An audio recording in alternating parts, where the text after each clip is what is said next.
read this verse. It says, "Farmers who wait for perfect weather never plant.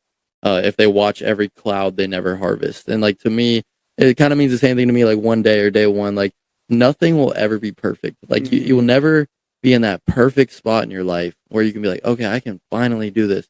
You kind of just have to make it work. And like, not everything's going to go well. You're going to make a lot of mistakes, but you just got to come back from it. You are now tuning in to the Roughnecks Podcast with your host, Cole Nixon. Much love.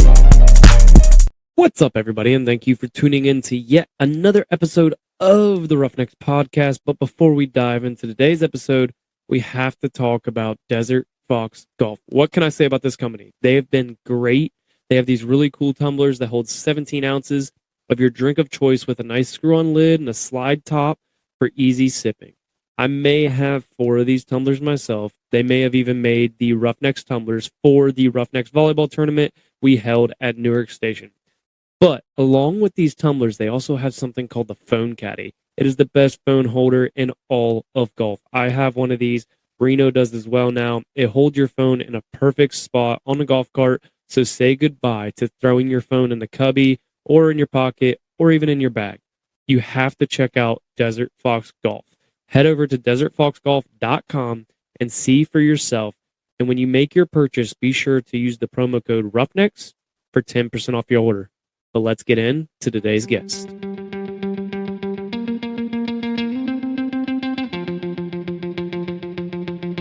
What's up, everybody, and welcome back to another episode of the Roughnecks Podcast. This is episode 91, and we have another guest episode, getting back on track somewhat, sort of, with the consistent episodes. It's been a struggle, but I swear we're trying to get back on track of consistency.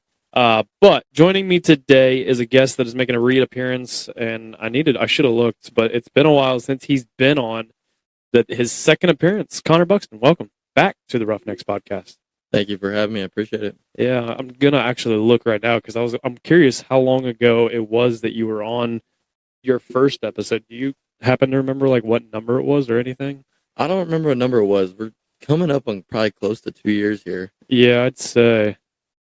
Let's just look real quick. So it was in the hundreds, I thought.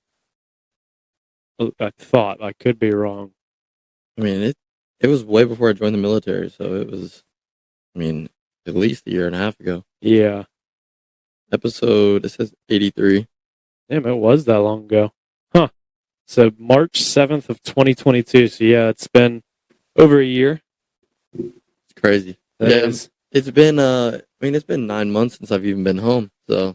Yeah, I was going to say, what's that been like? You know, we'll obviously dive into a lot more of it, but like, so just kind of tell people what you're doing so that they get the background of what's going on. Yeah, so I'm in the Air Force, joined a little over a year ago now. Just finished most of my pipeline to become a TAC B, Tactical Air Control Party. For people who don't know what that is, because it's not a huge job in the military, but basically, most of the time we're going to be running with the Army, running with Marines, other branches. They basically just use us as the enablers for other branches. We're not really working on our own teams. We're on the ground with, whatever infantry unit we're attached to, and if shit hits the fan, they need a JTAC to call in some aircraft and do some strikes with some bombs, then that's what we're there for. Yeah, so when did you leave for basic then? I left, it was August 29th of 2022. So obviously now, I've just hit my year in service not too long ago. I've really been enjoying it. Obviously when you first join the military, like there's a big piece of trying to acclimate to the environment, just coming from home, being able to really do whatever I wanted, and that shock of just the first night of basic, man. I mean, anyone who joins the military will tell you, like, the first night of basic, you're just like, shit, like, yeah. I might have made a mistake here. But after a year, things are getting a lot better. Everything's looking up. I'm finally getting my own apartment. Mm-hmm. I get to stay off base for a little bit, so I can't complain. It's been great. What was your decision? Because, like, had you always, I know it runs in your guys' family, some of that military background, but, like, what was your ultimate decision of deciding to join the Navy, and why the Navy over any of the other branches? I don't mean to correct you, but Air Force. Sorry. Yeah, no, I got you. But honestly, so when it comes to the military in general, I always wanted to join, I think, but I was never very serious about it. If anything, I wanted to join the guard or I wanted to go reserves and just do a little bit of time just to get that experience. But once I started my business, Leo Supplements, like I kind of put everything on the back burner. I started when I was in college. Like if you guys go listen to the other podcasts, you can hear a lot about that. The last episode that I was in. But after getting out of college and just going back to work on the roof, that's what I was doing for a while there. And man, if anyone who's ever worked on a roof or really just any manual labor job like that, like that stuff can get pretty tiring. So I just wanted something else. I obviously found out like college wasn't my thing. I might end up going back, but for right now, that wasn't my thing. So I figured, I mean, the next best thing is just join the military. And I was thinking about joining the Army for the longest time. The Army is kind of what I think that I would enjoy, is because I wanted to do a combat job. I wanted to do something cool. Like everybody says, a lot of people when they join the military, they're like, I just want to do something cool. So I was going to join the Army.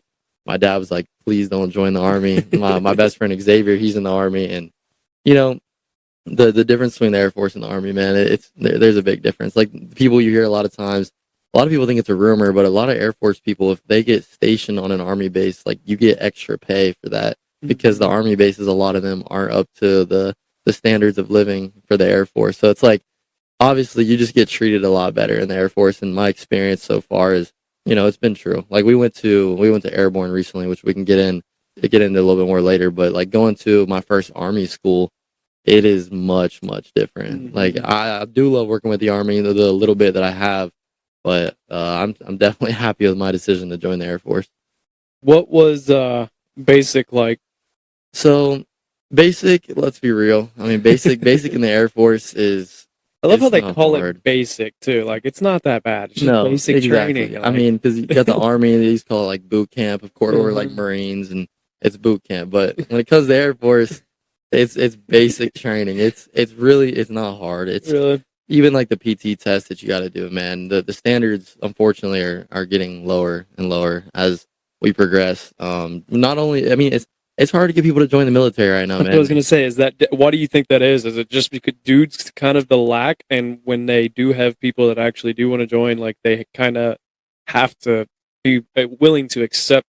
At least you have somebody trying, but it does suck that you don't have as many people anymore. I think the biggest thing is just, I don't know. Like I can't say too much on it. Just my personal opinion would be the way that the world is going right now. A lot of ideas and the way people think are obviously a lot different than what they used to be back in the day. But another big thing is they do this new medical system at MEPS. Like when you go to join the military, it used to be like you bring in your files of like all your medical records. Like you tell them what's wrong with you. And it, like, let's say there's somebody trying to join the military and they have like something that is technically disqualifying for the military.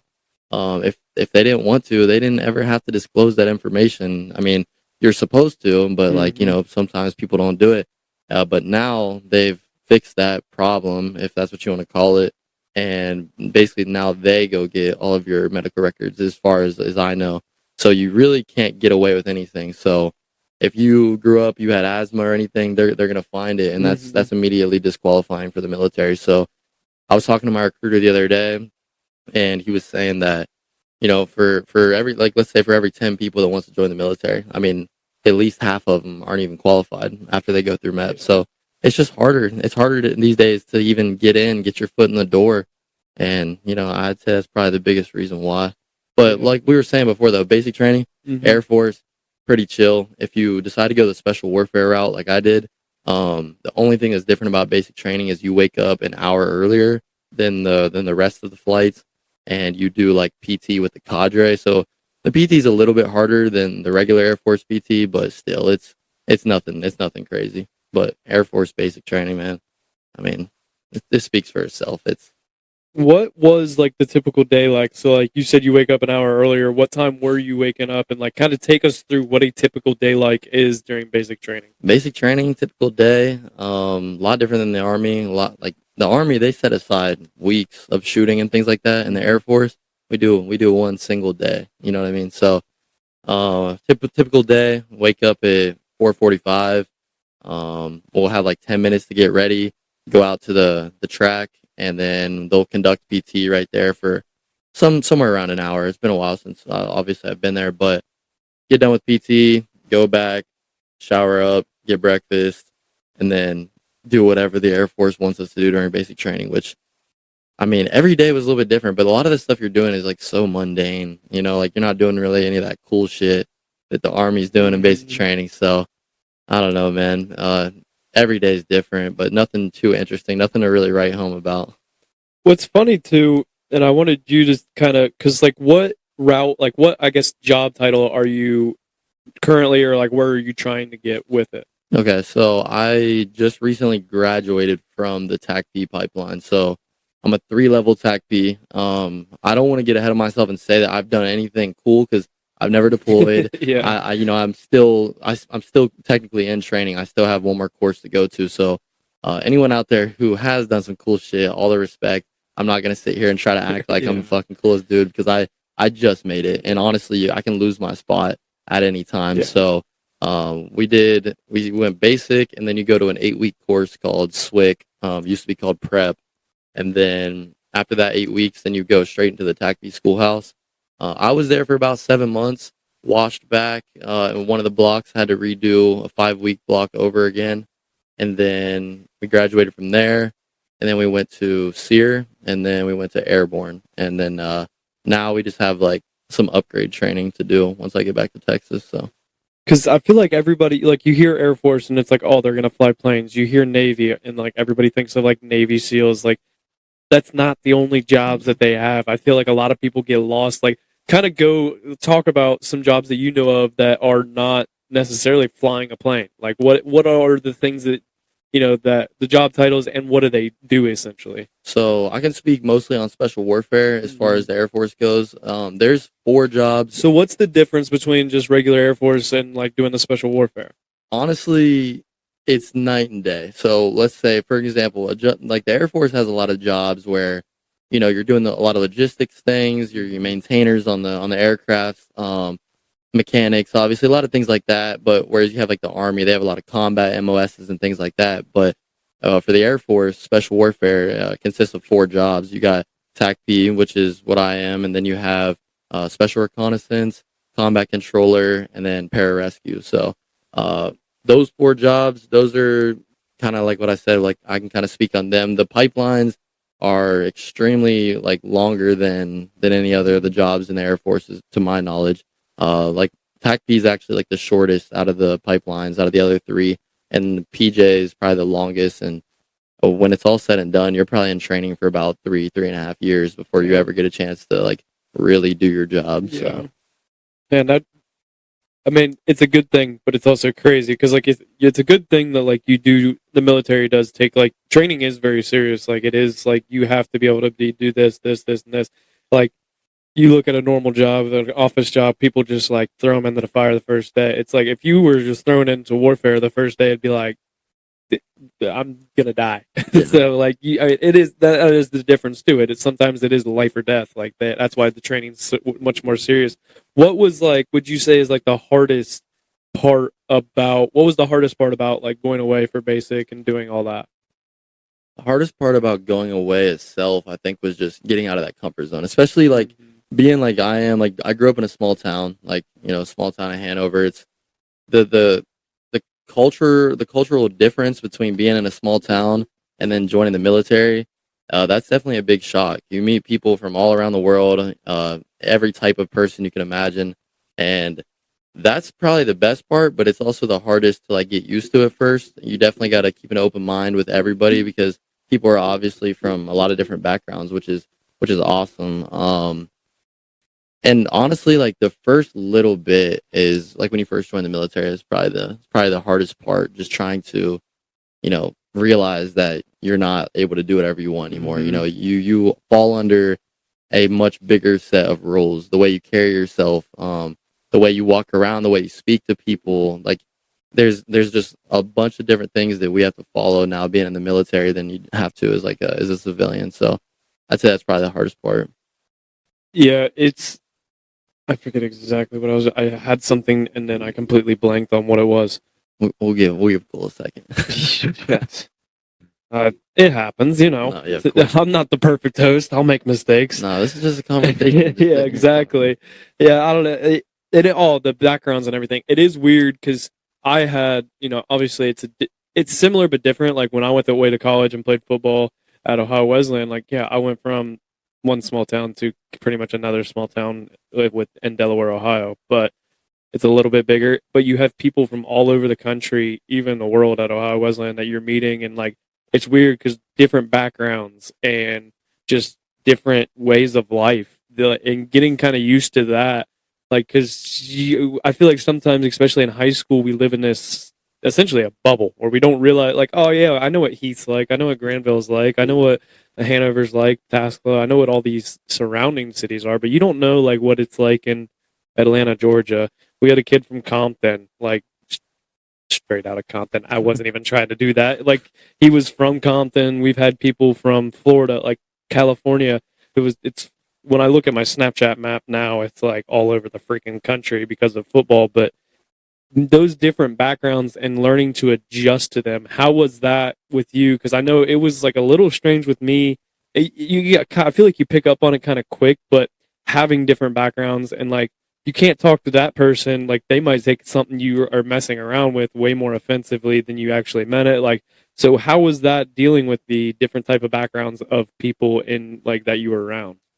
I'd say I'm definitely a lot slower to speak these days. Like when meeting new people, I'm more like I try to listen more because I feel like that's partially just the world we live in too. Exactly, but it also the backgrounds, it has a factor in it. But like you were saying too, man, like yeah, a lot of people are getting offended with little things these days, but you got to think when it comes to like cultural differences, like a lot of people, they just live a way different way of life than you, and you don't understand that until you talk to somebody like that. So, it's a whole respect thing, but I'm the type of guy that like, I just like sitting down and like people, who aren't from where I'm from, I just want to sit there and listen.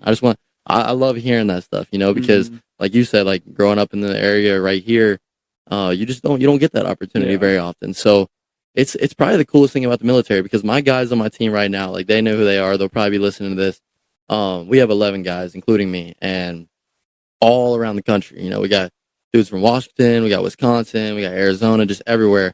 And man, it's like, I don't even know life without these guys anymore. You know what I mean? Like I grew up with my friends in Hanover playing football, which, I'll always cherish those memories and those friends that I have here. But like, the friends that you make in the military, man, it's different. It's just like I couldn't imagine life without them anymore. Like they're always by my side, and we really can never get away from each other. You don't really have a choice. You're hanging out with each other every day, but man, it's so cool. And I'm still learning. Like anytime we go somewhere, anytime like people are always taking me to different restaurants. Like oh, like this is the food that I grew up eating, and like we'll go eat there, and it's like just trying all these different things, man. I feel like it makes you a little bit of a better person just getting to learn all these different cultures and respect them and just understanding where other people came from. It's awesome. Yeah, it's when you were explaining that, it felt exactly like what it felt like for me at college. Like you have your high school friends. Some people keep a big group. Some people, after you graduate, it gets dwindles and you have a small group, however it may be. But if you go away to like college or the military, you live with these guys, you eat with these guys, you do everything together, like every single thing. And it makes you guys so close. Like we talked about it in an episode with college, is what you're essentially growing together, adulting, like figuring life out together. It makes my college friends, some of my college friends, like I could never have like speak to them for 6 months, 6 years, and I could call them up and like immediately, like you pick up like you never left off.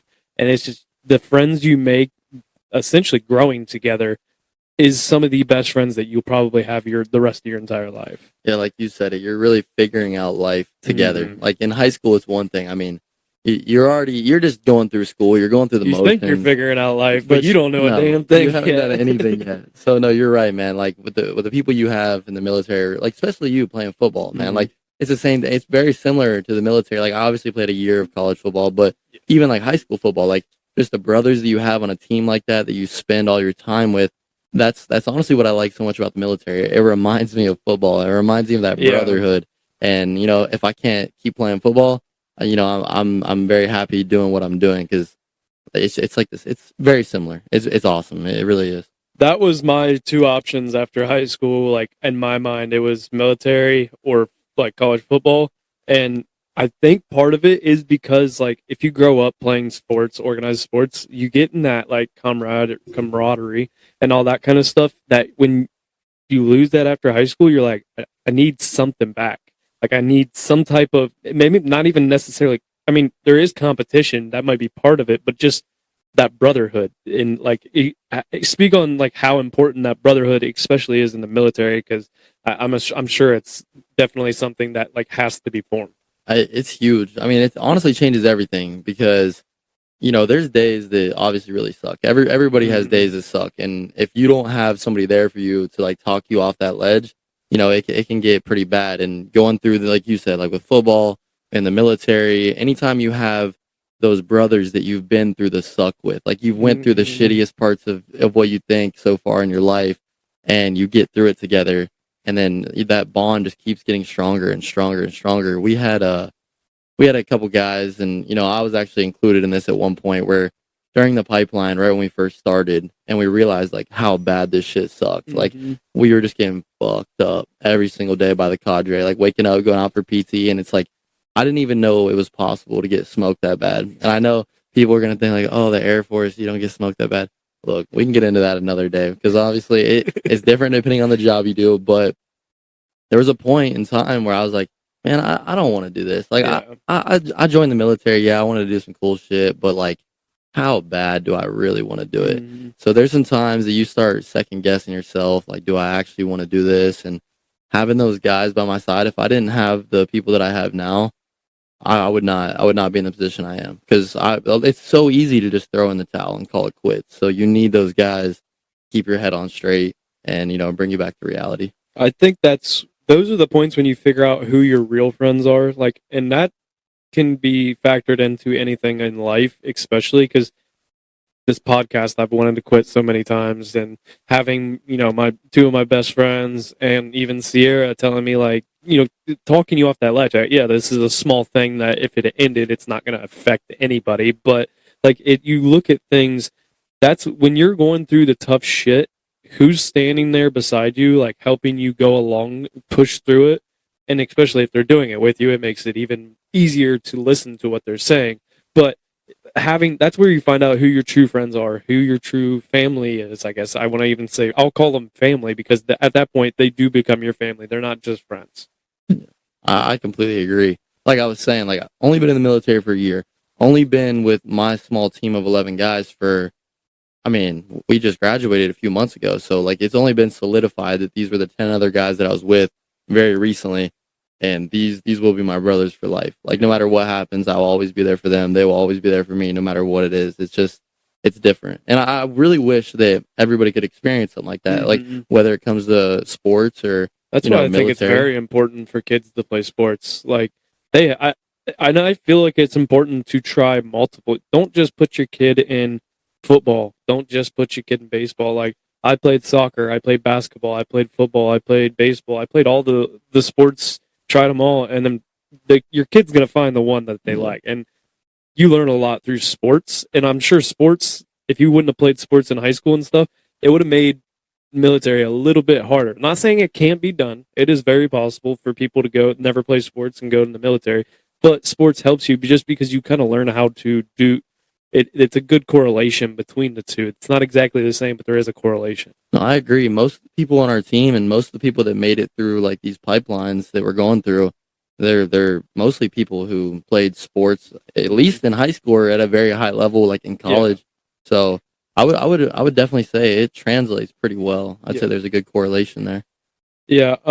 Where are you based out of right now? Like, where are you? Have you been in the same place, or have you had to move different places? So primarily, I've been in San Antonio for my entire career so far, just going through the training. That's where my best friend from college is. That's where he lives, in San Antonio. He lives there now? Yeah, I don't know. No, he lives in Ohio now. He's from there. I think he plans on. It's actually who I started this podcast with. Really? Teddy, Texan Teddy is what we called him, but he's from just outside San Antonio. I don't remember exactly where, but that's where he's from. I'll have to talk to him about it. Yeah, he probably knows some better spots than I do. You said he grew up there? Yeah, I'm pretty sure he's lived there his whole life until he came to Ohio for college. Yeah, I could use that because I'm always looking for new restaurants and different things to try out. Yeah, and he when it comes to he's actually part Mexican, but he doesn't really look it. He's not very Mexican. I guess Spanish is maybe the right word. Mexican might not. I don't know, but he would know definitely the places to go.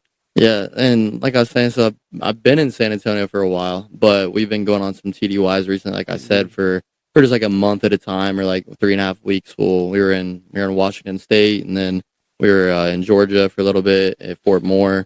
Just kind of moving all around. When I get back when I get back from here and I go back to Texas, I'll be in like northern San Antonio. I've been in southern San Antonio for pretty much the whole time. And now they're moving us to northern San Antonio to finish up at a different annex of the base. So, and then hopefully, if everything goes right around Christmas, I should have an idea of where I'm going to be getting stationed permanently. If everything goes right as well, I'm really hoping somewhere out west, like Colorado or Washington. Honestly, Texas is cool, but like the heat, man. That's what I was gonna ask. Is what is that difference like with the weather? Because everybody knows it's hot in Texas. Dude, I remember the first day we started the Tacky Schoolhouse. It was January 17th, and it was 95 degrees that day. And we had like 4 people heat cat on January 17th, man. Like back in Ohio, it was probably -6 inches of snow, and it's just like. That's when I realized it was really bad. But the thing about Texas, at least in my opinion, from what I've seen, is it's more of a dry heat than like somewhere like Florida. I thought that I would like the dry heat better than the humidity, but turns out, man, like you walk outside and your skin like hurts. Like that's how strong the sun is. And to be honest with you, I think I'd rather deal with the humidity than just like that dry heat. Is that what is the big difference between the two? Like, because I've never experienced that dry heat personally. I've experienced the humidity side of things, but is that dry heat like I feel like the humidity, it's like you just feel wet and sticky all the time. What is it? Does it just make your skin hurt? Like, what exactly is the difference? I mean, the best way I can explain it, for me at least, is like you walk outside, man, and it's just like getting hit in the fucking face with just an oven. Like, when you open the oven and like, the heat pours out? Yeah. Like, that's what it feels like. And I mean, I guess like the humidity is nice. I mean, like the humidity is nice not having it unless it's 105 degrees like it usually is. Like right now, what is today? September 24th. If you would check the temperature in San Antonio, it's probably fucking 95 degrees at 4:30 p.m. Like it stays that exactly. And even at nighttime, man, it's like it's still like 85, 90 degrees. That's like the lowest it'll get at a time like this. But I mean, it does get cold there. Like last year, I think it was February. When it snows or like you get an ice storm in Texas, everything shuts down. Yep. Because nobody knows how to react to that. They don't have the stuff for the roads out there to like put salt down and stuff. So there was one time, I think for 3 days, we weren't even allowed to walk to class. Like I think it was maybe 20, like probably high 20s, like low 30 degrees, and they shut everything down. Like we were basically forced to stay in our dorm rooms for 3 days just because of how cold it was. Like it's, but then you come from Ohio and it's like, okay, well that's nothing. Like we can go out and do whatever in this. I only had one time in college where classes actually got canceled for how cold it was. On all the other times, it's funny, usually every year with freshmen, like that are from Florida, California, wherever, in these hot states, still be like, man, it's so cold. Like we must not have class today. And it's like, oh, dude, like this is normal around here. Yeah, like you got to go to class. There's 6 inches of snow on the ground. Yep. I mean, we still go look at the road. It's already cleared. Yeah, dude, they've been clearing that all night long. They've had trucks out since the first snowflake. The first snowfall is always the best to watch because you're like, yep, you can tell where they're from because they are catching them on your tongue. You're 21 years old catching snowflakes on your tongue. You know what? Good for you. You've never seen snow. I was gonna say it's so cool to see people who've never seen snow actually experience it because. My year in college, like we had guys, it'll be like dead middle of the summer and they're wearing like sweatpants and a hoodie because like to them, it's not even that hot. But to us, we're like ready to go swimming all day at the lake. But yeah, you can tell who's not from Ohio when you see it.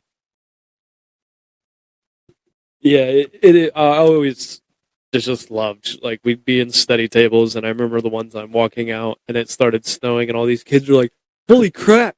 What is that? And I'm like, that's snow. This is the first time I've ever seen snow. And it's kind of cool because like you're like, man, he really has never.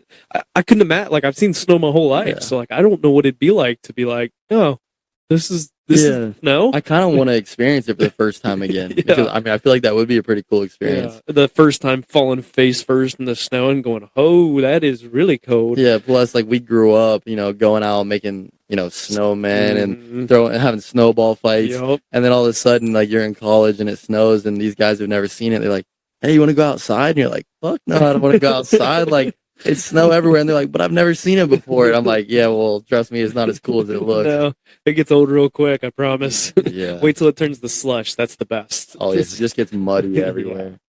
Man, problems of Ohio, Yeah, everybody always talks shit about Ohio, but nobody hardly ever leaves. So Right? We were talking about that the other night, man. Like, especially around this area, it just feels like nobody leaves. if you get, that's what I was most scared of, to be honest with you. I grew up just seeing like my parents and just all of our family friends, like they were born here, they grew up here, and they still live here, and I'm just like, a lot of them have never gotten out and experienced really anything at all, and that's kind of what scared me a little bit. That's another reason that drove me to join the military, because I was about to join the Guard or the reserves, and then what my dad told me, he's like, so you want to be gone for like 4 or 5 months and then just come back to this like you never left? And I'm like, you know what? Maybe you're right. Maybe I do need to go out, and because I'm on a 6-year contract right now, so I got at least 5 more years out exploring the world. So, and we'll see what happens after that. That is one of the nice, cool things about it as well. The military, I feel like, is being able to go to all these places. Like you said, you were in Georgia, you were in Washington, you're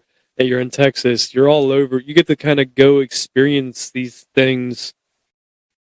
I don't want to call it for free, but for free. Yeah. Like obviously, there's a price to be paid with it, but it's just kind of it's part of the job. But also, like you get to go to these really cool places. Like, what is your favorite place that you've been to with the military? Definitely, without a doubt, Washington State. I've heard it's awesome. It's beautiful, because I've been out to Colorado one time, and that was awesome. And then going out to Washington, man, like we got dropped off for like 5 days in the middle of the mountains, in the middle of like a giant national forest, and that was amazing. Like seriously, it's just breathtaking. You pick a day to like climb up to a giant peak, and you just look out, and there's no buildings, there's no smokestacks, there's no cell phone towers. It's just a nice reset. Yep. You know what I mean? Like if you've never been out west, like anybody listening to this who's never been out west, please make it a point to try to get out there and experience it, especially if you're from the Thanks east. for pushing it even further, because I've been wanting to go for freaking years and never have gone. You've never been out like farther out west? What's the Nope. farthest west you've been? Probably Illinois. Dang. Honestly, I don't travel much, to be honest. Like I've never been one that's like I want to go. Like I do want to go travel and see all these places, but I'm like more of right now. It's kind of like I can do that stuff. I'd almost rather do it later in life when I'm financially, hopefully, more stable. And I know what happens is everybody says that. Then you have kids, and then life changes, and then it gets pushed off. But like I've watched some uncles and stuff that like when they retired, that's what they did. They just traveled, and I'm like, that would be the optimal retirement for me. Like once I get done, now I can go see any of these places that I want to see. I have the money. There's been 2 times in my life that I've been very close to just packing everything up and just driving and going and just being like, I'll figure it out. I don't know what my plan is, but then I've always like, well, I only have like $100 in my bank account. That in gas is not going to get me very far. So let me tell you about a funny story, because this reminds me of it exactly. So my piece of advice, okay, look, obviously you got a house now, and you got a lot of bills. Sierra may have stopped the second time, not stopped, but it was when I met her, and then things got serious. That's where I was right before I met her. I was really contemplating just heading out west. Yeah. I mean, so me and Xavier, my best friend, we drove to Massachusetts on a whim, because let me paint the picture a little bit. We were working at Panther Pizza in Hanover. He comes in the kitchen. I'm a delivery driver, and he comes up to me. He's like, "Hey man, you wanna go to Massachusetts for a powerlifting meet?" And I'm like, "Yeah, sure. Like, when is it?" And he's like, "Tomorrow." And it's like already 8:30 p.m., 9 o'clock. And so I asked my dad. I was like, "Yo, can I borrow the car?" Because my car at the time, I wasn't sure if it was gonna make it to Massachusetts. And I've done this stuff before, just like random shit. And so he knew how it went. And he's like, "Yeah, you can take the car." I picked up Xavier. we drove, I believe it was 13 hours to Massachusetts to go do this powerlifting meet. And we get there after 13 hours, finally at this gym in a small town in Massachusetts, man. This wasn't like we were going to visit a big city. Driving in the middle of nowhere, probably a town smaller than Hanover, at this little gym that he had just found and just paid his registration for. We get there.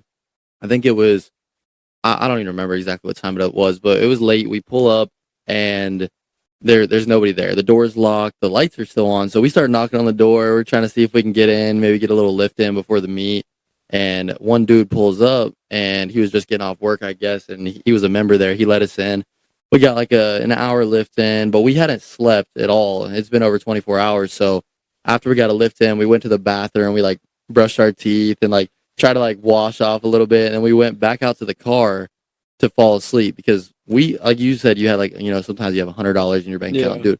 We were fucking broke. Like we had no money. I didn't even know how we were going to pay for the next tank of gas. Like it was like that. Well, we end up sitting in the parking lot for about 2 hours before this powerlifting meet starts.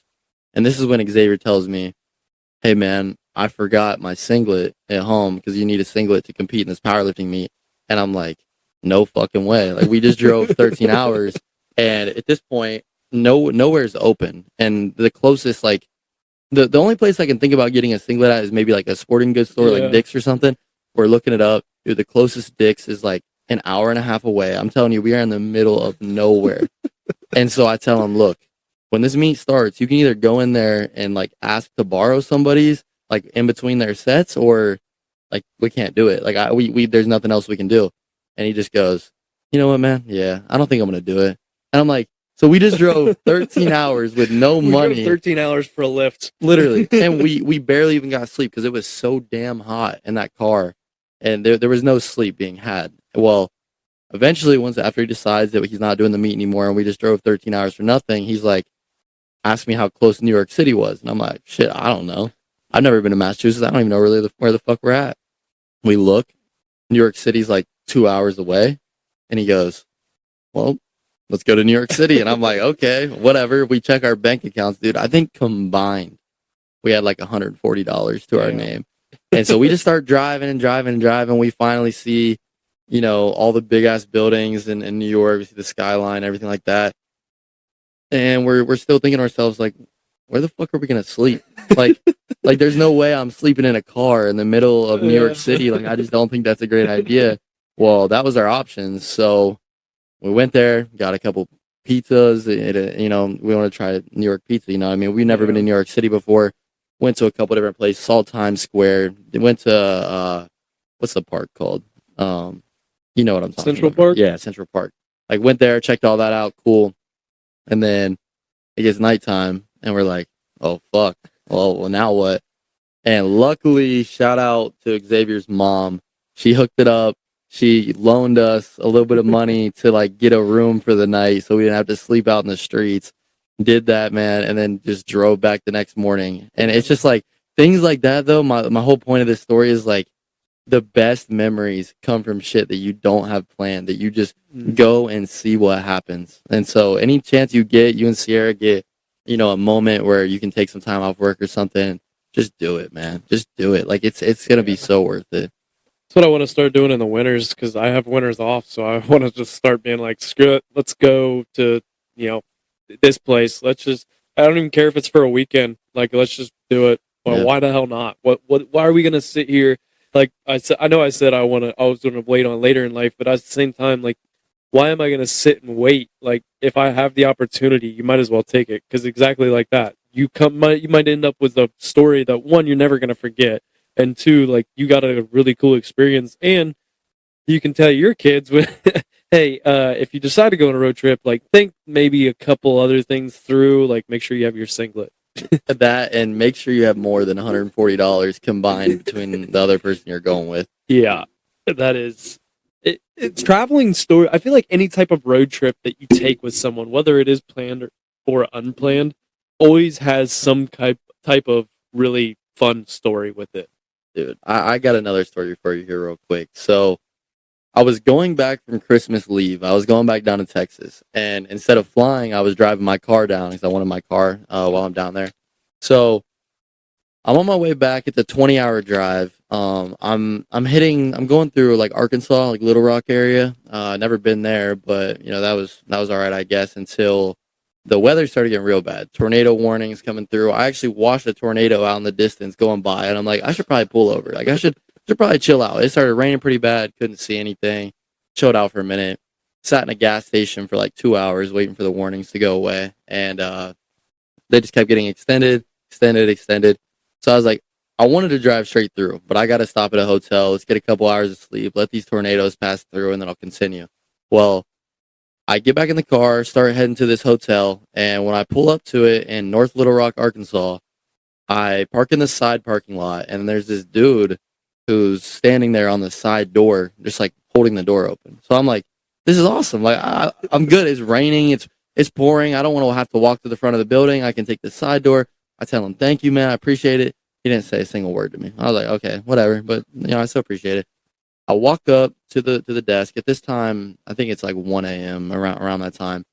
Nobody's at the desk. So I walk outside the front door under the little overhang that like most of the hotels have. And I just start looking around. And then there's a girl sitting in her car, and she rolls down her window, and she's like, how can I help you, sweetheart? I'm like, do you work here? I'm like, I need a room. She's like, yeah, okay, I can get you a room. So she walks in, gets me my room. I go back out to my car to make sure that I locked it, because I'm in a place that I'm not familiar with. I left everything in there. I only grabbed my wallet, my charger, just so I could get a couple hours of sleep. Go back out there and make sure my car's locked. Well, when I'm walking out, this guy who was holding the door for me at that one point, he walks back out the front door, and he comes right up to my car, and he starts looking at my windows. He starts circling my car, looking through the windshield. And so I ask him, I'm like, hey man, what are you doing? Like, what are you looking for? He's like, oh, I was just making sure you didn't have that white girl with you. And I'm like, what are you talking about? I'm like, I seriously, I have no idea what you're talking about. And like, that's exactly what he said to me.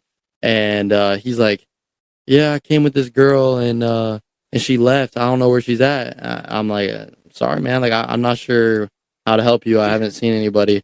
And so he continues, keep looking at my car. It's a 2-seater car, man. It's full of boxes as much as I can fit. It's very obvious there's nobody in my damn car. So I ask him politely once, I'm like, hey man, like, can you please like back away from my car? Like, and then he just kept looking. So I'm like, bro, get the fuck away from my car. So he's like, all right, man. All right. I walk back in. I start heading towards the elevator. I'm going up to my room. I'm on the 3rd floor. And I hop in the elevator. That's when I realized, like, maybe I shouldn't be taking the elevator right now. Tornado's out. I don't want the power to go out and then get stuck in the elevator. So I'm about to walk out of the elevator to try to find the stairs. And this dude starts walking into the elevator with me. And keep in mind, the only 2 people that I've seen this entire time was that girl sitting in her car who was working the front desk, and this dude. And by the way, he was like 6'5", probably, I don't know, probably like 280 pounds, like big ass dude. Well, like I said, he starts walking towards the elevator, and I walk out, and he turns around and starts walking towards me again. And then I'm just like walking down the hallways looking for these stairs. And all this whole time, like, I turn around, he's just following me. Not really, like, he didn't say anything to me, nothing. And he just continues walking. Well, I finally find the door with the stairs. I open it up, take a look to my left. He's still following me. So I'm like, this is kind of weird. I felt sketched out, so I started walking a little bit quicker up the stairs when I got in. I get up the first flight of stairs, and this dude opens the door, and we, like, lock eyes. And all of a sudden, as soon as we locked eyes, he started sprinting at me. Like, I can't make this shit up. Like, bro starts sprinting up the stairs at me, and I'm sprinting at this point. We're both running, and he's running at me. I get to the 3rd floor, open up the door, start running down the hallway in this hotel. Looking, I think it was like 313 or something, like 313. Where the fuck's my room? I'm running. I finally see it. I already have my card out, throw it in the thing, open the door. And right when I open the door, this dude is probably like 10 feet away from me, like still on a dead sprint down this hallway. I shut the door, slam it, lock it, deadbolt it.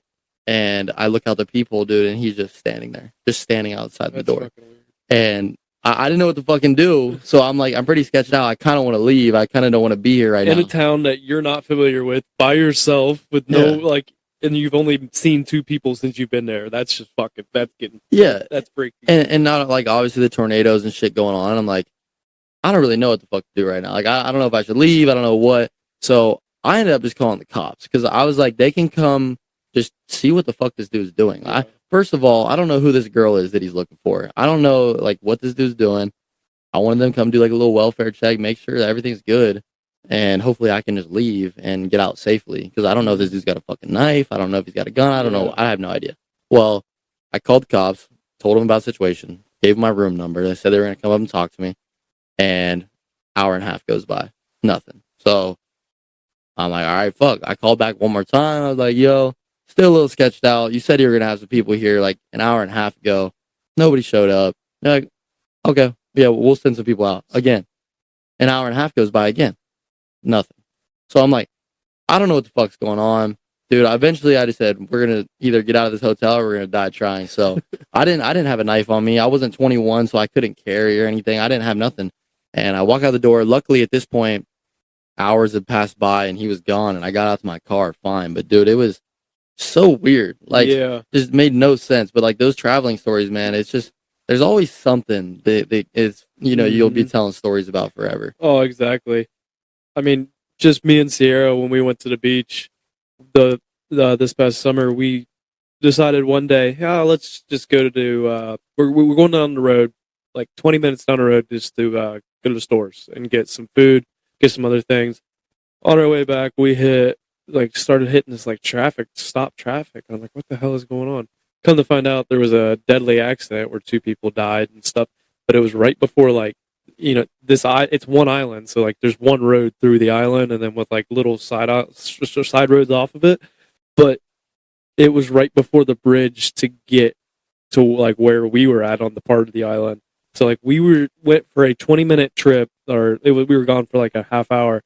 Ended up being like 3 hours sitting in dead stop traffic, to the point where I took a nap, just sitting in the car. Just was like, I'm taking a nap. Like, what else am I going to do? Sit here and wait? Like, it took 3 hours because there's only one road. So it was terrible. Where was this at? Outer Banks, North Carolina. Oh, yeah, I've never been out there. How is it? It's nice. The beaches, I don't know how to explain it. I like it. In the part we go to is not like super busy because we go with my whole family. So there's 17 of us. Damn. 8 little kids and 9 adults.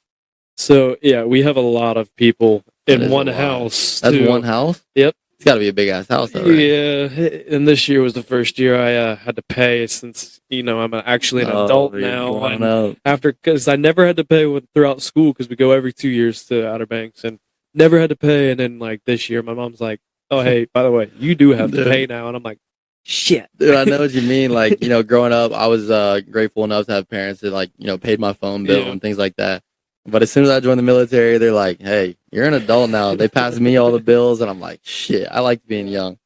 Yeah, I had it pretty good, especially since I was the youngest of my family. So I kind of got a lot more than all my siblings did. But yeah, I paid my phone bill, but they still actually, I probably shouldn't say this, but they still pay my insurance, because they're like, you got 1 more year left, and then you're on your own anyway. So you can figure it out after that. Well, yeah, I just found out too. I didn't know this, but we were talking to the insurance company, like for my car insurance, yesterday actually, and they told me that as long as I'm in training, I can still be on my parents' policy. Mm-hmm. But as soon as I get permanently stationed, so here in like a few months, I have to be on my own insurance. I guess it's just like a rule with the military. I don't know, but yeah, I'm learning all this shit, dude. I'm 21. Which, you know, a lot of people had to grow up a lot quicker, but I'm finally in that phase of my life that I'm pretty much doing everything on my own, which definitely a big learning curve there. Yeah, when I moved in here, it was like, I don't know how I never had money. Well, I do know. I was too busy partying. But like now I don't have money, but it's because of the fact that I'm paying bills all the time. Yeah, it's dude. Like it comes to find out, and it's like, yeah, I could go out to the bar, or I could do this, but I also next week have my loan payment coming out, or the water bill, or this. It's like, instead of drinking 10 beers tonight, I'll have 2. Yeah. It's like not gone. Like, I'm still going to have fun, but it's like that whole growing up thing. Last night we had some people over for the game, and we were watching it, and we were talking about things like, I don't even remember what the hell we were talking about. at one point that I stopped and I said out loud, I was like, guys, this is pretty sad that these are the conversations we've gone to. It's like we were talking about crock pots, I think, at one point, like or something. That's what it was. We were talking about crock pot meals, and I'm like, why do we talk How about did this we shit? get here? Like, this never used to happen. You used to get together and talk about the stupidest things. Yeah. Now it's like adult things of like even laundry detergent. What laundry detergent you use? What motherfucker? Why are we still having these conversations? But it is like you grow up and like the things that you used to care about. It's not that you don't care about them, but like the conversations change. People grow up, and it's just And you got bigger things to worry about. I wish I could go back to high school. I never thought I'd say that, but Dude, we were over at my friend's house last night watching the game as well. Great game, by the way. talk about Dude. a fucking game. Oh yeah, that was, Down I was to scared. the wire. Dude, and then to finish that out, that touchdown right there, man, that was close. Yeah, That was pretty damn close. But you saw they only had 10 guys on the field, Yeah. right? What the hell, Notre Dame? What the fuck was that? Like, and it wasn't just that last play. It was a play before it as well. I believe it was two plays in a row. The one that they threw to Marvin Harrison that was no good, like didn't work, and then the running play that they only had 10 on. That is crazy. I mean, being at that level, how does that happen?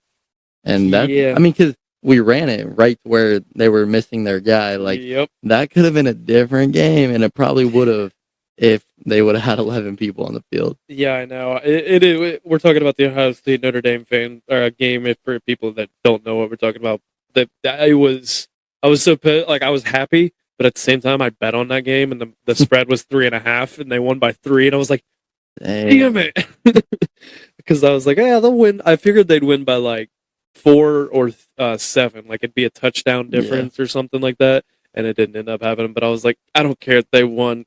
Sierra looked at me at one point when they got the ball back and we're going on the game-winning drive, and she's like, "You think they'll get it?" And I was like, "Yes." And she goes, "That doesn't sound very confident." And I was like, "I honestly don't have faith right now. Like they haven't looked the best." And then they go down, or the next play is when he threw it to Mbuka on the 1-yard line, and I was like, "Okay, maybe apparently I'm not supposed to have faith in them, and they'll play better."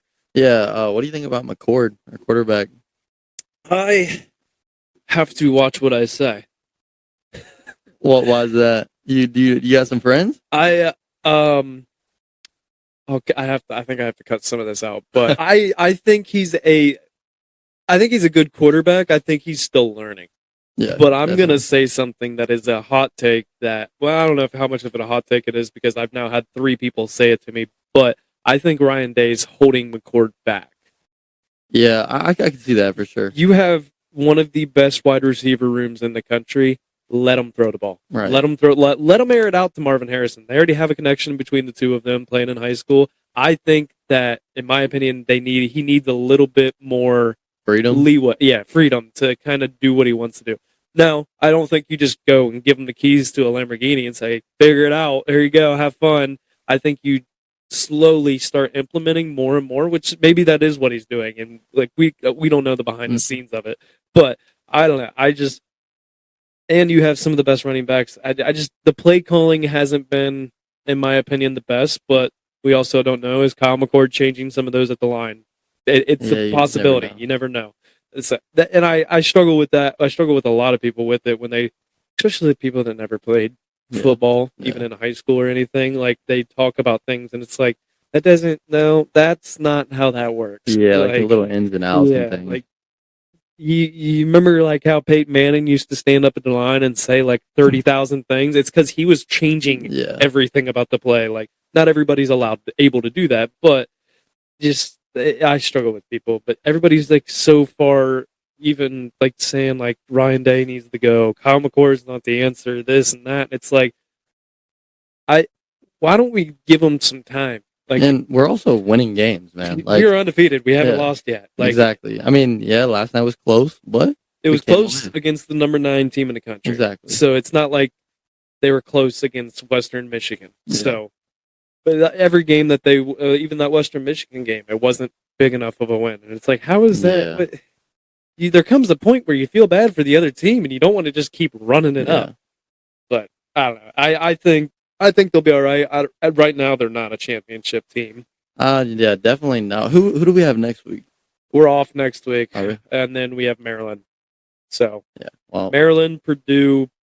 The only reason I know this is because I had this exact conversation with Sierra last night. So that's the only reason I remember. Maryland, Purdue, Penn State, Wisconsin. I know is like their next run of games. yeah, I mean, McCord's only going to get more comfortable as it goes Mhm. on, too. I mean, Do you think they're going to keep using Devin Brown at all?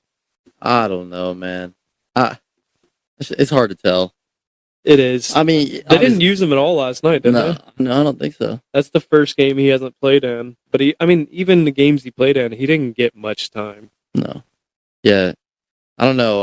I guess we'll see how these next games go. I mean, Maryland shouldn't be anything too crazy, but I mean, as long as we keep winning games, get them some experience. I mean, what do you think as far as like next season goes? You think we're still using McCord? I mean, I heard we got some transfers coming in that are pretty legit. So I think a lot of it depends on how much McCord can grow in this year. Well, and the shitty part is, man, I mean, he's got like a make or break moment right here. You know, like, I mean, he can play next season and be the starter, but like he has one chance to prove himself. You know what I mean?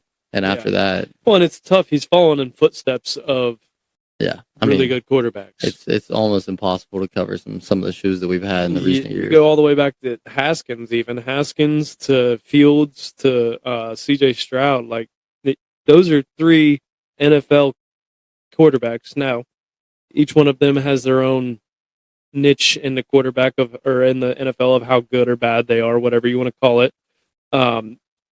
But you're filling in for top 5 draft picks in the NFL. Like that's not an easy feat to accomplish. And I think that's why people are so hard on Kyle McCord. It's like, yeah, you do realize we don't have that NFL starter anymore. Like, I mean, he's probably putting an amazing amount of pressure on himself too, man. I guarantee it. Because I mean, the things that he hears, I'm sure his DMs are just flooded with shit. No. Like, I mean, I'm sure you've been watching Colorado. I mean, fucking Coach Prime is. How do you feel about that game last night?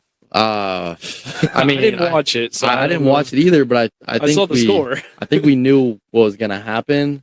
I mean, maybe I thought it'd be a little closer. I did too, but I didn't really necessarily expect them to come out with a win. You know, Colorado, but that game against Colorado State, that was a. Did you watch that one? Most of it. I fell asleep during it. Yeah, so. That was a good game though. That hit on Travis Hunter was, it is an interesting one. That felt personal. Like it looks personal. Well, that whole game was fucking personal, dude. Like 100%. the shit talking before, from the coaches. I saw a thing that said Oregon head coach must not talk to any shit. He learned his lesson, or he watched everybody else pay for it. So. I mean, I saw some stuff in the Oregon locker room of them just, coach already mentioned something. He's like, dude, we're here to play fucking football. Like, we're not here in Hollywood. Like, stuff like that, which I respect. But you obviously got to respect Coach Prime, man. I mean, he's making football fun right now. Like, it's awesome to see. He is. I think maybe it wasn't him. Maybe it was just the hype that came around him. Yeah. That's what I started struggling with. I was like, you guys are hyping up Colorado. They haven't played a single good team yet. Like, are they a good team? I think so.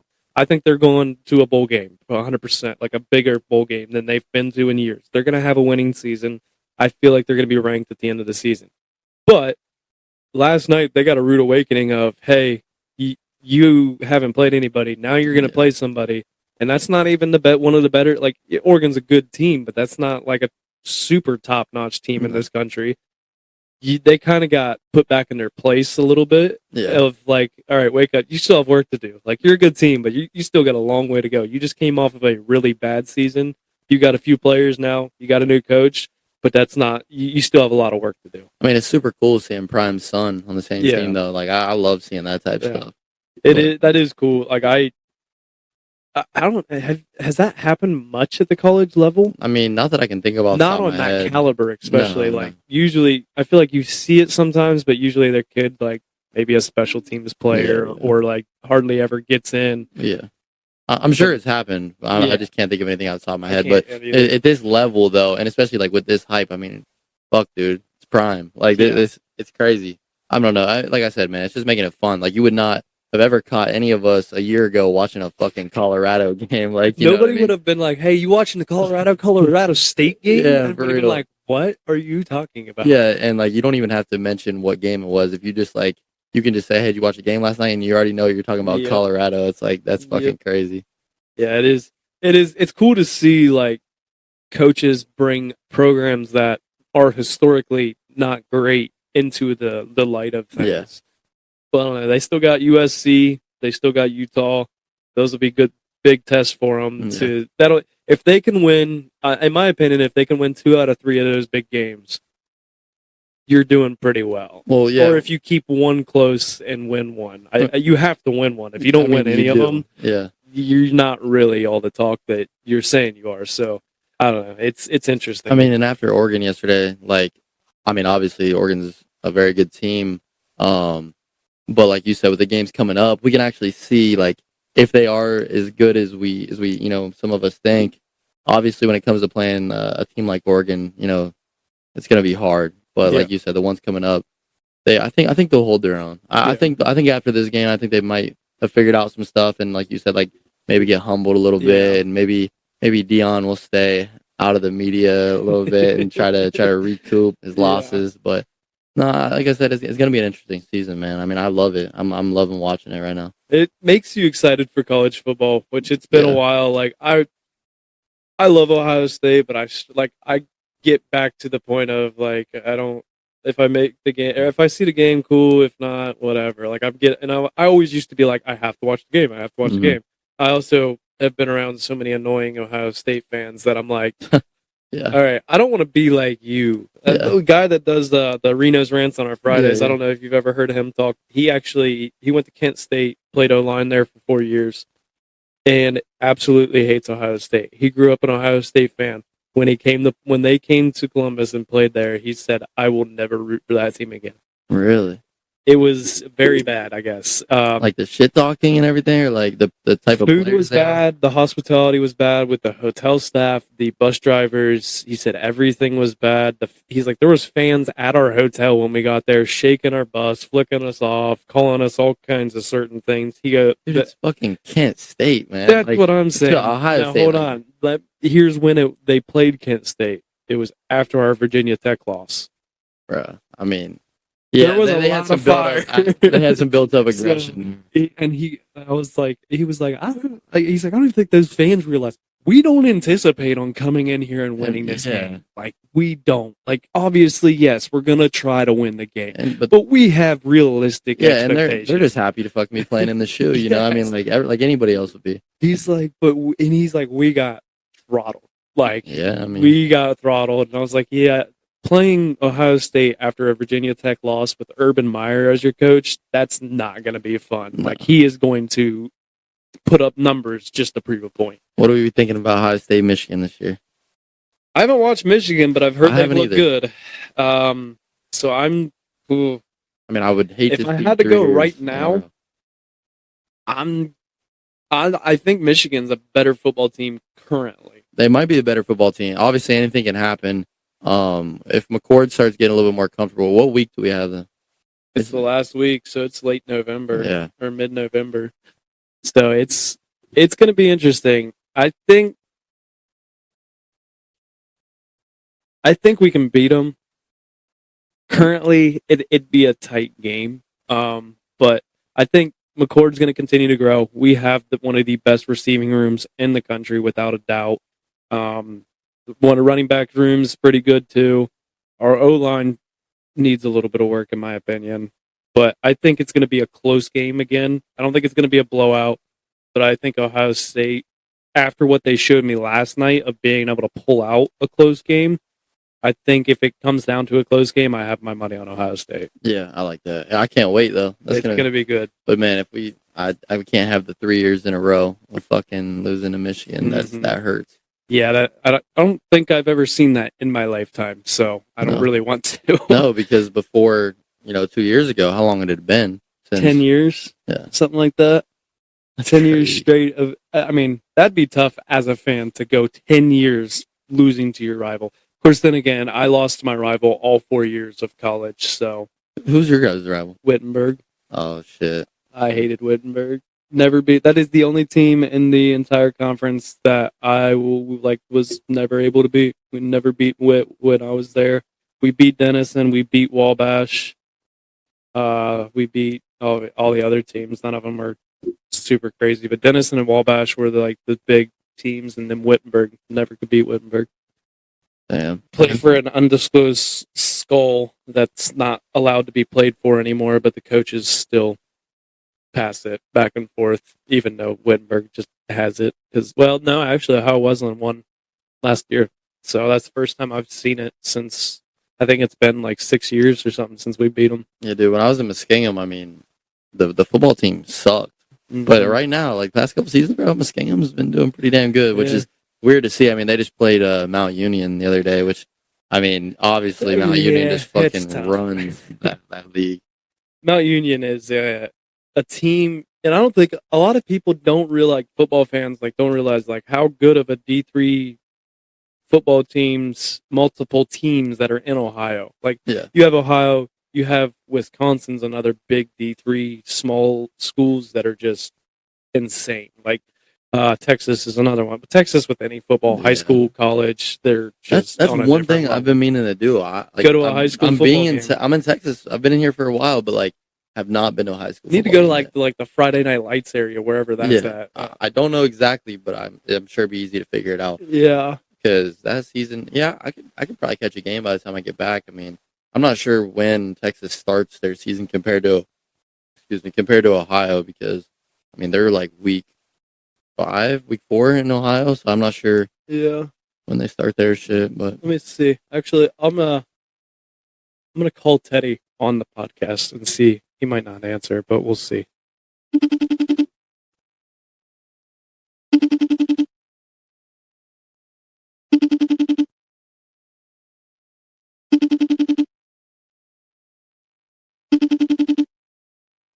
He might be in a meeting, actually, because he's a college football coach. Oh, is he? At Ohio Wesleyan. Yeah. Yep, he didn't answer. Oh, well. I don't know. I'll talk to him and figure some things out.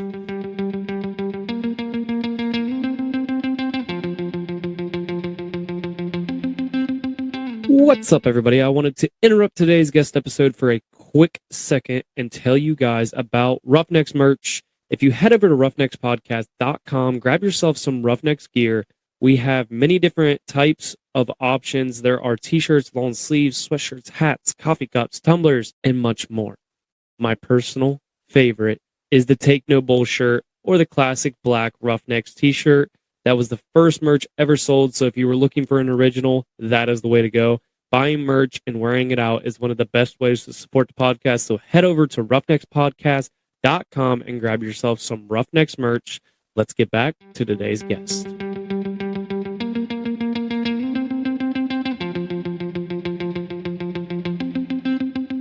How has been like managing the business also part of, while doing all of this as well? So I was told when I came in, my recruiter, like he knew about my business and stuff like that. And he told me that I was probably going to have to hand it off and basically give it to somebody or just stop it entirely while I was in training. I wasn't really willing to do that, so I just tried to make it work the best I could. Before I left, I kind of set it up so I would pay a family friend to like post on the social media. Before I left, I just took a shit ton of pictures for the social media, gave them all to her, and like, just let her run with it. I trusted in her, so I was like, yeah, and it worked perfect. While I was in basic, she did all that. My dad, I'm lucky enough that my dad delivers all of it for us. So like he'll drop it off to like ship stuff out. If it's a local delivery, local pickup, he does all that for me. So for me, I'm obviously very lucky to have those people. But I'm taking care of the social media ever since I got out of basic training. Things like that. I'm taking care of the website, just the logistics portion of it, like making sure everything's running correctly. But everything worked way better than I expected it to. So, what are you doing? Hanging out. Yep, you were on the podcast for all that, so I was holding you up to the microphone. So, all right, I'll probably call you later or text you or something. All right, later. Yeah, I still haven't been to Bill Miller's. He mentioned that it's like just a chain barbecue place. That's what he said. But like, I don't know. I think of a chain as not like authentic, but maybe I'm wrong because a lot of people do go there. Yeah, I don't know. It's the same. Is it similar to like Oxby's, where Oxby's is technically kind of like a chain, but it's only in like he said, this I think area. it's just Southern San Antonio. So maybe I didn't know that, Because but like when I hear chain, I think of like McDonald's, yeah, of Wendy's, course. and that kind of stuff. I don't Maybe feel like it's like that. maybe it is just San Antonio. I actually didn't know that. There's a place called Pinkertons. If you ever get the chance I've heard to of go that. to San Antonio, it's pretty expensive, but the barbecue there, man, oh, it's killer. Obviously, there's a lot of great Mexican food down there too. Yeah. So good. Oh yeah. But back to the business. Sorry, I had the Oh, yeah. interruption from Teddy. Oh. So that's nice to be able to have somebody that you can trust to like, hey, I need you to make these posts. I need Yeah. you to your dad being able to ship everything. That is definitely a benefit of having, and like it is important in any business. I feel like to have people that you Yeah. can trust. I mean, and I bootstrapped this business. Like I didn't have a lot of money when I started it. I'm sure we went over this in the last episode, but without having a lot of money, you can't pay employees. So if it wasn't for my dad, if it wasn't for a family friend that I was able to just give like a small wage to, I wouldn't have been able to keep the business going. I just can't afford to pay somebody like I feel a full paycheck. Like, you know what I mean? Yeah, So, I know exactly what you're talking about. I want to hire people. Like I wish I had an editor. I wish I had a social media person. I wish I could pay Reno and Dante for helping out with the podcast and being co-host of certain things, but like it's just not feasible at the moment. So one good thing, one way you might be able to get around that I've been thinking about personally is finding people who are in college that are trying to like get like internships. I posted on Facebook about it. I was like, I'm looking to hire people more for the back end side of things.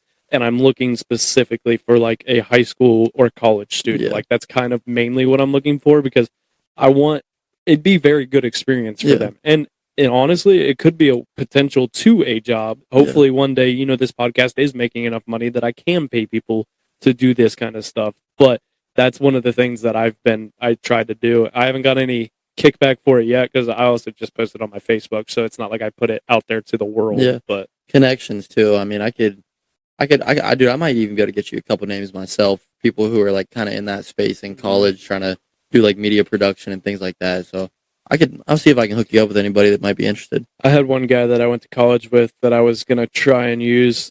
But now he works. He's kind of leveled himself up to a point where it's like he's got bigger things. He works for the NFL and for Ohio State. So he's a videographer. A lot of the videos that you see Ohio State post on Instagram, like he was the one filming. Really? Them. Yeah. So he's kind of reached that point where maybe the Roughnecks podcast he might have bigger things to worry about right now. Like he'll come do things for me if I pay him. Yeah, of course. And deservingly so. His fee's not going to be cheap. Like, and I'm not saying it should be. And like that's where I think a lot of people, and I'm sure you have it too, where people, family, friends are like, "Oh, can I get a discount or can I get this for free?" And it's like, those are your friends and family are the last people you should ask for a discount. Yeah. Like you should be wanting to pay full price to help benefit them. I'll definitely say, as a small business owner, and like even you, like selling your apparel and everything you do for this, like, I mean, when you're asking somebody that you know personally for a discount, I don't take any offense by it, because I understand, like,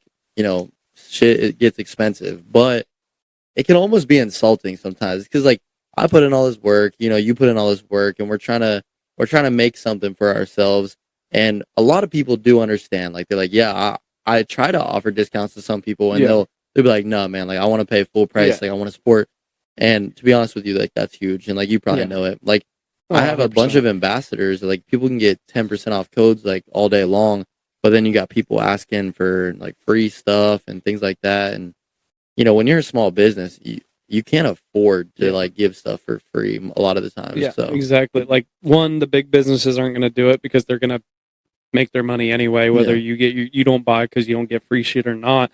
But two, like the small businesses are a lot of times scraping to get by, like to continue to push forward. Like we need all that extra money to help grow the business. We can't, and we're not saying we're just taking all your money and just doing it, like blowing it. Like we try to put most small businesses, like you see a lot of owners in small businesses that don't pay themselves the salary that they probably deserve, but it's all because they're putting it back into the company. That's one of the reasons I work at the current company that I work at, is he pays himself we tell him all the time, you don't pay yourself enough. I don't know exactly what he pays himself, but like he's been driving the same truck for like, as long as I've known him, and I've been there for 4, almost 5 years.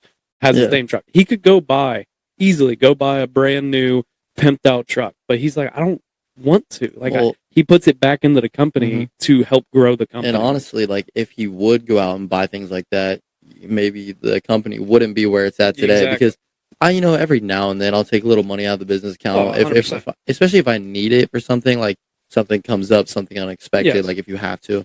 But like you're saying, like all the money, the thing about us having full-time jobs, like also doing this, it gives us a little bit more of that freedom to keep that money that you make from the business and like put it back into it. Like, yeah, obviously you probably wish you had more time to like work on this stuff. 100%. But without that job, I mean, it's just like a give or take. Like you never have the perfect amount. Like you're gonna have to work because you're gonna need some extra money, but then you're working, so you don't have enough time to put into the podcast. Like I feel that, especially being in the military. Like the Instagram has been slowing down a little bit recently. I haven't been posting as much for the reason that I've been in Washington for a month and I don't have my camera. I don't have products to take pictures of. Nothing. I don't have my laptop. Like I'm in Georgia, same thing. I don't have all this stuff. And life gets busy, man. That kind of stuff takes a lot of time. Like, it sucks sometimes because you may go out for a photo shoot and it may last for like 10 minutes, and that's all it is. But the preparation of getting people, getting your products, and then editing in the pictures and scheduling the post and making sure everything's right. It takes so much time just for a 10-second picture. Yeah. Like there's a lot of back end stuff that I feel like people forget about. And like, I've had people like, man, how come you can't get episodes out like on time all the time? And it's like, I have a normal life too. Like I have things I have to do this weekend. Now, granted, some of it was fun, some of it and like pleasure, but it wasn't all like, I get busy. Like yesterday I woke up early. I started editing an episode, went, mowed the yard, did housework, cleaned the basement, did all this stuff, went and helped my sister move, came back home, did some more housework, had people over for the game. This morning, same thing, woke up, grocery, went to my sister's because deer season is approaching, so that takes precedent of a lot of things for me. So I went out, checked cameras, put feed out, shot my bow, and did all that. Got home. Now I'm like, we got home. When I texted you, we were on our way home. So like I've been home for now 2 hours, but it's just like constantly doing things, and it's normal. It's you have to learn how to manage that time, which is a struggle when you're 20 some years old. Like it's not an easy thing to figure out exactly how to manage it, but learning to manage your time is definitely important. I feel like. I mean, it's probably the most important thing. I'd say. I mean, like, if you had all the time in the world to put into the podcast, I mean, do you agree that it'd probably be bigger? Yeah, I feel 100%. The same thing about Leo Supplements. Like, if I had all the time in the world to put into it, yes, I do think we'd be a lot bigger. But also I wouldn't have the money. I wouldn't have the things that we need. So, like you said, it's like that fine line of like not going too much in either direction. Yeah, trying to balance it all is the biggest thing, and you're not always going to get it right. Yeah. But that's what I think a lot of people. I think that's why a lot of small businesses fail too, is they are trying to manage so much, and you want everything to be perfect. I get that. I'm the same way. Like you want every picture to be perfect that you post on social media. You want every caption and all that stuff, even though that stuff doesn't entirely matter. Because I mean, how many pictures do we like on Instagram that you never read the caption? You have no idea what the caption even said, but we worry about what the caption says and that kind of stuff. And you see a lot of businesses fail. And I feel like it's because they get so over stressed out about things of they have all these things that they're trying to manage and it's not going exactly the way, so they give up. But if sometimes it just takes that little bit extra of pushing through that point of the downhills, you have to fall down to get back up. So once you fall down, the only way is up from there. Yeah, and like my business, the whole slogan, one day or day one, you decide. Well, I've been getting okay, excuse me. I just had a minor stroke. It's like I've been getting more into the Word recently. I've been reading a lot of the Bible. I've been trying to get growing my faith. I read this verse that says, "Farmers who wait for perfect weather never plant. If they watch every cloud, they never harvest." And like to me, it kind of means the same thing to me. Like one day or day one, like nothing will ever be perfect. Like you will never be in that perfect spot in your life where you can be like, okay, I can finally do this. you kind of just have to make it work. And like, not everything's going to go well. You're going to make a lot of mistakes, but you just got to come back from it. And you don't really realize that, or you don't know really what that means until you get in that situation, which I'm sure you've been in that situation a lot, just as I have. But it's just growing and getting more experience because, when I started my business, I was 18 years old and nobody in my family really owned a business like this. And so it's just a lot of learning. Yeah. You know what I mean? It's trial and error. Yeah. Like, when you start a business, you have a lot of trial and error, and you can use your connections and learn from people, but they might help you avoid some of those mistakes that you might make, but you're still going to make different mistakes. There's things that are going to come up, and I like the perfect time. Like, everybody, I feel like, waits for the perfect time for things, and it's like, you can't. Like, there is no perfect time. Yeah. You can't sit here and wait for the economy to be perfect to start this business, or I have to have this much money before I can do this, or you see it a lot with working out. Oh, I'm going to start working out this date, and I'm guilty of it. I've done it a lot, but like, I'm going to start working out. Why are you waiting? Like, what's the point of waiting? Like, the longer you wait, the more likely you are not going to do it. Dude, I have to bring this up because this just popped in my head. So I think the title of our last episode was One Day or Day One. Because that's really what when I heard, I have it tatted on my leg. Like, when I saw this, I just, I haven't been able to think about it the same since, man.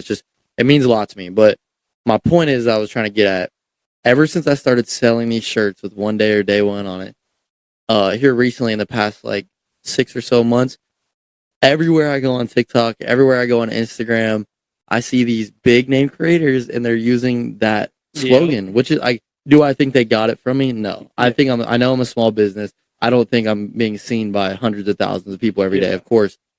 But I started thinking, I'm like, oh shit, I need to copyright this. I need to like trademark this shit. Because The Rock posted it, fucking Logan Paul posted it. Like, the captions it goes like this: One day or Day One, you decide. And then it's like a whole video about it. And I'm like, holy shit. Like I feel like I was the first one on that train, because where I saw her the first time was on a board outside of a church. Yeah. And that's the first time I saw it, and I'd never heard of it before. Maybe I'm wrong. Maybe this is some old saying that I've never heard about. I'd never heard of it before.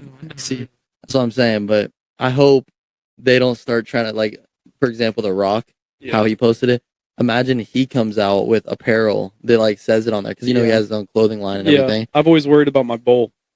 Because I don't have my stuff trademarked or anything yet, but I've always worried about my bowl being close to his, and I'm like almost afraid, like, if I go to copyright it, if they're gonna be like, nope, it's too close. I don't know exactly how it all works. Yeah, but it's a weird space to learn, like, because I already got on there and tried to do like trademark and stuff, and it can be done, but it's pretty confusing, like, to do that kind of stuff. But I can just see like The Rock starting to sell. I'm gonna say it right now. I'm gonna say it on September 24th. If The Rock comes out, or any of these big celebrities comes out with some apparel that says One Day or Day One on it, I just want everyone to know that I did this shit first, because I have his shirt. I know he did it first. It is bound to happen, but I had to bring that up because I thought it was so interesting. Yeah, it is, and it is kind of a cool feeling at the same time too, because like, you're able to use that as like, these people understand it too. Dude, I've had it tattooed on my leg for like 3 years now. Like, so I don't know. I just don't want to get beat out by some big name celebrity just because they are who they are, and I've been selling this stuff for a while. But it does mean a lot to me, but it's cool. So what's your future looking like? Is the military a long-term career, or do you not know yet? Like, kind of, and like, what steps are you going to take with the business? Like, where's that all kind of heading towards? I get that question a lot as far as the military and like how long I'm going to do in it. Like I said, I signed a 6-year contract, just finished a year, so I have 5 years left. And right now, it's too soon to know. Like, when I first joined, I was ready to get out like as soon as I could. I just like, okay, I did my time. Let's just get it over with. But the longer that I've been in, the more I'm starting to enjoy it, and the more that I could see myself being in it for 20 plus years. So plus that retirement at 40 years old wouldn't be so bad. You know what I mean? So yeah, it's too early to tell. And as far as the business goes, I'm still going to keep doing it. I'm still going to keep working on it with all the time that I get. And I just believe it's going to be slow growth. I don't think that I'm not looking so much for like a blow up overnight type thing anymore. Before I joined the military, that's kind of what I was pushing towards. Every waking moment was trying to just blow up and just like turned my life around in one moment. But now with, obviously the military being a pretty stable job, I'm just worried about consistent growth. I'm not worried about blowing up. So it's growing, and it has been growing since we started. So I have nothing to complain about. I'm grateful.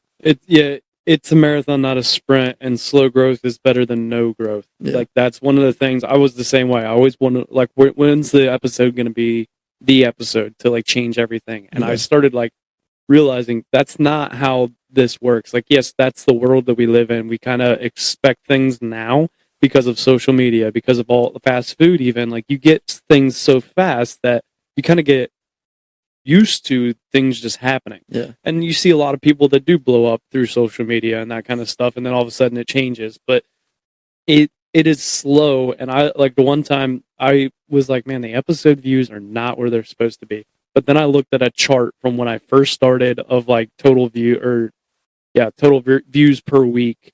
And it, like, it goes up and down, but, like, you see it, like, going up and down, but it's going up the entire time. And it's like, that's growth. That's all you have to do. And if you stay consistent and just stay at it, it's eventually going to hopefully get to where you want to go. But it also depends on the work that you put in. Yeah, man. I mean, like you said, looking at those charts, that's what keeps me sane too, because I'm an analytical guy. Like, I like seeing numbers. I like looking at that stuff.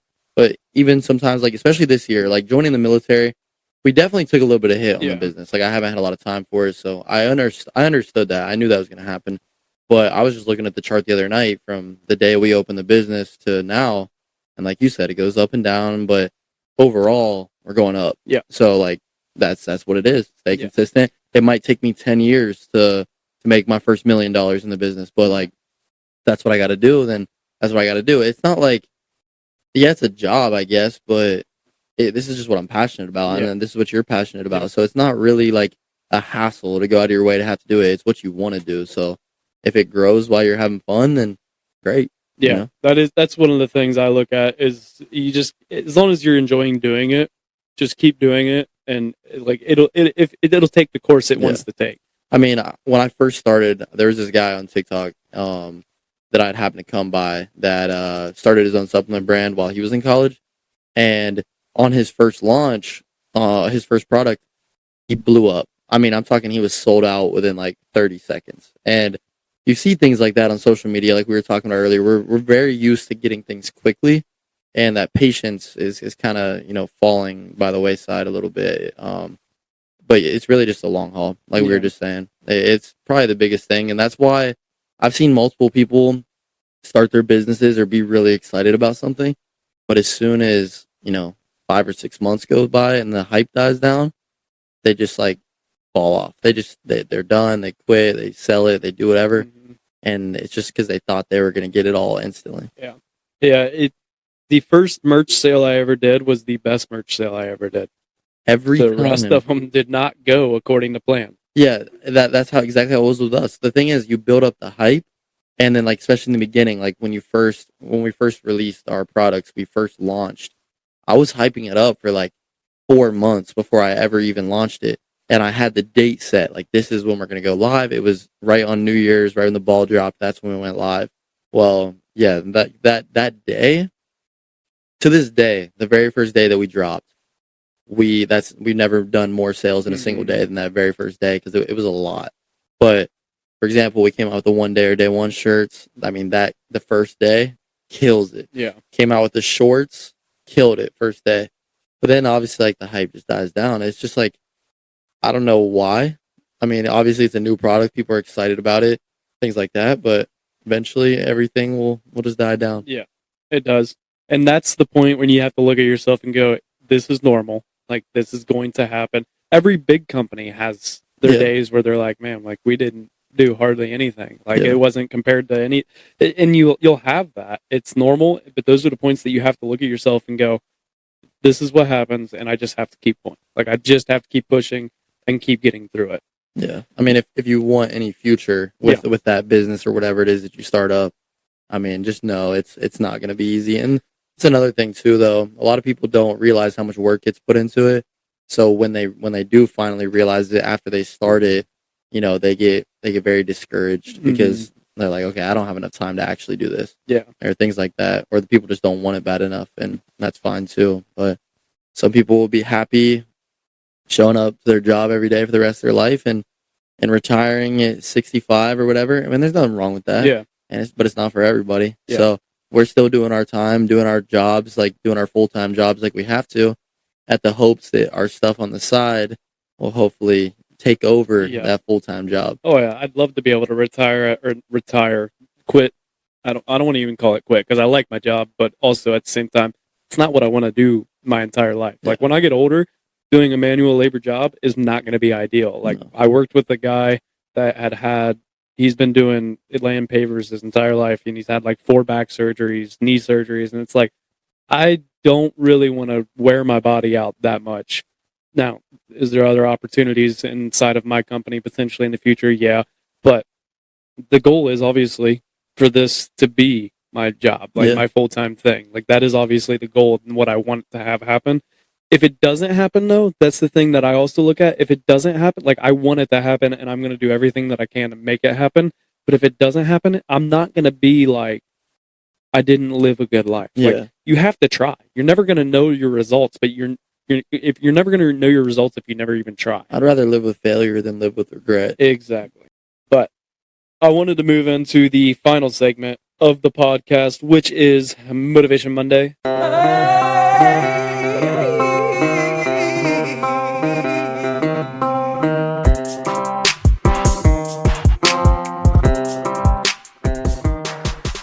Motivation Monday is the point in the episode where I allow a guest to give the Roughnecks listeners a little inspirational bump to set the tone for their week as they listen on Monday morning. So what do you got for Motivation Monday? Man, you put me on the spot. I should have thought about this before. Honestly, I'm going to give you some wisdom of what I've learned just the past year in the military. Life will change very quickly, especially depending on what you decide to do. The number one thing I would tell, especially myself, if I could go back, is there's going to be days that it sucks really, really bad.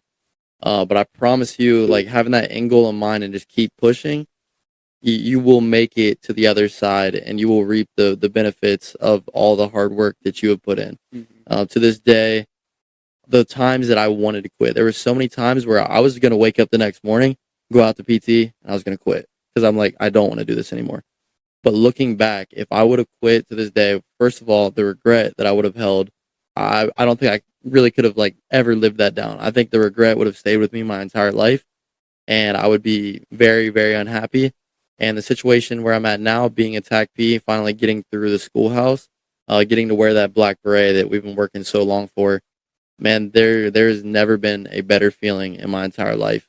And that came after something that I wanted to quit so bad, that I just wanted to get out, and now I didn't, and now I'm living, and I'm the happiest that I've ever been in my entire life.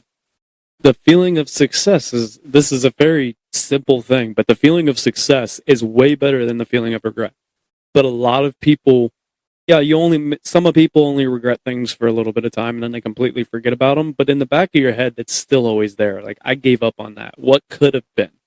What ifs is a big thing of, like, how much what if do you want in your life? What if I'd have done that? We're always going to have them. Like, what if I'd have done things a little bit differently? We make mistakes. We take the wrong path. It happens. But try to limit those what ifs. And then at the end of your life, when you're, like, sitting there thinking about things and you're like, man, honestly, I had a pretty good life. Like, I did what I wanted to do. Did you do everything? Probably not. No one ever does everything they want to do. It's really, but being able to be satisfied with your life, I think that's very important. I knew that if I quit, I would not be able to forgive myself, because even something as small as this story, when I was probably about 14 or 15 years old, I was supposed to be laying some rock on the side of this guy's driveway. It was like this big ass bank, and it was me and my friend. We went over there to do it, and it was supposed to be a 2-day job, just me and him. He was going to pay us under the table. Well, we went the first day, and it sucked. Like, we did not expect how bad the job was. We told him like a price beforehand, and when we got there, we realized what we were working with. And we went the first day, did what we could, and that second day, we never came back. And to this day, I would never forgive myself for that. Mm-hmm. Like, I would never forgive myself for saying I was going to do this for him and saying I was going to start this job and then leaving before it was finished. And it's just something as small as that I cannot forget. And I think about all the time, that I realize that if I quit anything again in my life, I will not be able to live with myself. It's tough. It really is. And I really don't understand how many people can just honestly give up on things. Like, there are people, a lot of people, I don't know about a lot, but a lot of people that give up and just are like, whatever. And it's like, whatever. Like, how can you, it's so hard mentally for me when I do quit something or give up on something that, like, I've done things like that patio, things weren't going right, and I would get pissed and walk away from it. But then I'm like, no, I gotta finish it. Like, you can't leave it unfinished. Like, it's so hard for me to leave things unfinished and just like be like, whatever. I can't do it. The more things you leave unfinished, man, like you start adapting that mindset. If you quit once, you're gonna keep quitting, and that's what I felt myself falling into, and that's what was scaring the shit out of me. So the number one thing would be like, just don't fall out of, don't get into that mindset of quitting is all right. Yeah. Because as soon as you metastasize that in your head, you're like, yeah, I can just quit and I'll be happy again. You might be happy for a short period of time after you get out of that shitty situation you were in, but when those start building up and you look down and you're on your deathbed, you're gonna look back on everything that you quit and everything that you regret now. And for me, I can't go like that. And just one more thing for to leave everybody with. I'm just going to read this one more time because I think it really does mean a lot. Farmers who wait for perfect weather never plant. If they watch every cloud, they never harvest. So take any chance you can, take any opportunity that comes to you, and just run with it and try it. Because if you don't, one day you're going to look back and think to yourself, I wish I would have. I agree. That's a perfect spot to leave us off, too. I like it. I like it a lot. Connor, thanks for coming back on the podcast. We'll definitely have you back on when you're back in town, whatever that is. Yeah, I mean, like I said, it's been 9 months. Yeah. So. But thank you a lot for having me. Yeah, man. man. I really do appreciate it. I enjoyed it. I definitely love bringing you on. Where can people find and follow your business and everything? So on Instagram, Leo Sups. Oh, yeah, excuse me. Let me restart that because I did change the name recently. So Instagram is Leo Sups with 2 P's, LEOSUPPS, and leosupplements.com. That's where you can find my business at. If you'd like to follow my personal Instagram, Buxton, BIZZUXTON. I really appreciate it. If you guys have any questions, anybody's interested in joining the military, anybody has any thoughts on anything at all, send me a DM. We'll get talking. I help you guys out. I will put the links for that in the episode description as well. But you guys know the deal. Until Friday, life is hard and it's going to knock you down just like a bull does to a bull rider. Don't let that bull of life walk all over you. Get up, grab bull by the horns, and take control of your life. Roughnecks, out.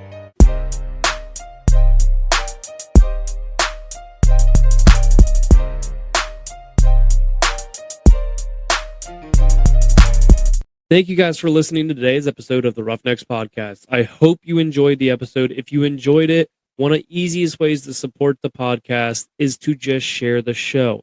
Send it to a friend and go to your favorite listening platform and leave a rating and review. It would be much appreciated.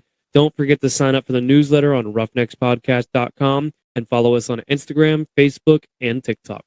Roughnecks